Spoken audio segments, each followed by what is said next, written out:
Hey everyone, if you want to convert a PDF file into Excel in 2026 without losing formatting, you're in the right place.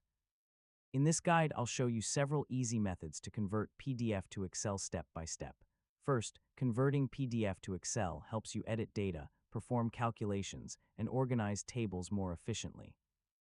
PDFs are static, but Excel makes everything editable. Let's start with the easiest method using Excel itself. Yeah, Excel now supports importing data directly from PDF files. Go to the Data tab, click Get Data, then choose from File and select from PDF.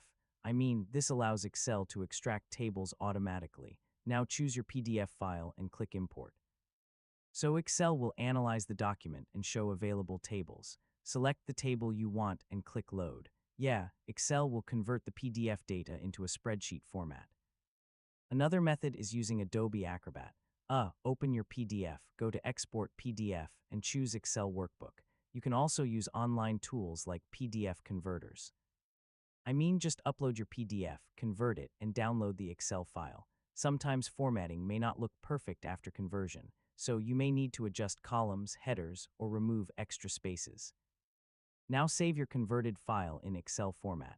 Yeah, this ensures you don't lose the converted data. For best results, use well-structured PDFs with clear tables. Cleaner PDFs give more accurate conversions, and that's it. You've successfully learned how to convert PDF to Excel in 2026. Thanks for watching, and I'll see you in the next tutorial.